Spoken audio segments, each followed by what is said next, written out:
गेल्या 10 वर्षात राज्याच्या राजकारणात जितकी स्थित्यंतर झाली आहेत, बदल झालेत, 360 अंशामध्ये राजकारण बदललंय, तितके बदल गेल्या कित्येक वर्षात झाले नाहीयेत। काही दिवसांवर विधानसभा निवडणुका येऊन ठेपल्यात। त्या पार्श्वभूमीवर राज्याचं राजकारण पुढच्या काही काळात कसं बदलणार आहे, कोणत्या दिशेला जाणार आहे, कोणते घटक राजकारणात महत्त्वाचे ठरणार आहेत, कोणत्या घटकाचं महत्त्व कमी होणार आहे, चला समजून घेऊयात। 2014 पर्यंत राज्यात डावी आणि उजवी विचारसरणी अशा दोनच विचारसरणीचे सरकार सत्तेवर आणि विरोधात राहत होते। कधी काँग्रेस राष्ट्रवादी तर कधी शिवसेना भाजप, पण 2019 मध्ये पहिल्यांदा मिक्स विचारसरणीचं सरकार सत्तेत आलं। उद्धव ठाकरे यांनी काँग्रेस राष्ट्रवादी या डाव्या विचारसरणीच्या पक्षांसोबत राज्यात सत्ता स्थापन करत सरकार स्थापन केलं आणि त्यानंतर हे सरकार भाजपाच्या मात्र जिव्हारी लागलं आणि त्यानंतर भाजपानं आधी शिवसेना फोडली, मग राष्ट्रवादी, शिवसेना फोडून हिंदुत्ववादी सरकार स्थापन केलं। हे राज्यातील जनतेला काही अंशी पटलं सुद्धा होतं, पण राष्ट्रवादी का फोडली हे कोडं मात्र जनतेला कोड्यात टाकून गेलं। भाजपानं एकनाथ शिंदेंना सोबत घेऊन सरकार स्थापन केलं असतं तर डावी आणि उजवी विचारसरणी अशी विभागणी झाली असती। त्यामुळे लोकसभेत जो निकाल समोर आला, भाजपाला फटका बसला, तो बसला नसता।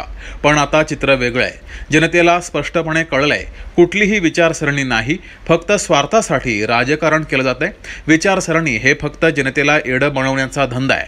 हे राज्यातील सगळ्यात मोठं आणि राज्याच्या राजकारणावर परिणाम करणारं कारण आहे, बदल आहे। याचे दूरगामी परिणाम राज्याच्या राजकारणावर झालेले आहेत। पुढच्या काही निवडणुकांपर्यंत हे परिणाम दिसतील। दुसरा बदल, काही लहान लहान पक्ष संघटना निवडणुकीत मतं खाण्याचं काम करतात। त्यांचे उमेदवार निवडून येत नाहीत, पण ते दुसऱ्यांचे उमेदवार पाडतात, पण याचे परिणाम एकाच निवडणुकीपुरता असतात, दुसऱ्या निवडणुकीत दिसत नाहीत। उदाहरणार्थ, वंचितनं 2019 मध्ये धुमाकूळ घातला होता। काँग्रेस राष्ट्रवादीचे 12 ते 14 खासदार पाडले होते। 2024 मध्ये मात्र त्याचा परिणाम दिसला नाही। मनसेचा परिणाम 2009 विधानसभेत दिसला, मात्र 2014-19 मध्ये दिसला नाही। तिसरा आणि सगळ्यात खतरनाक बदल म्हणजे राज्याच्या राजकारणात जो झालाय तो म्हणजे पक्षांनाच विचारसरणी राहिली नाही। त्यामुळे आता राजकारण हे धर्मावरून जातीवर येऊन ठेपलंय। मराठा, ओबीसी एकमेकांसमोर उभे टाकलेत। हे राजकारण आणखी उपजाती, पोटजाती तसंच खाली खाली जाण्याची भीती राजकीय अभ्यासकांनी व्यक्त केली आहे। 2024 लोकसभा निवडणुकीत मराठ्यांचा परिणाम दिसला। 2024 विधानसभा निवडणुकीत ओबीसी समाजाचाही परिणाम दिसेल। एकंदरीतच काय, राज्याचं राजकारण हे विचाराकडून अविचाराकडे, धर्मावरून जातींकडे आणि बंधुभावाकडून दुश्मन भावाकडे जात चाललंय आणि हे घातक आहे।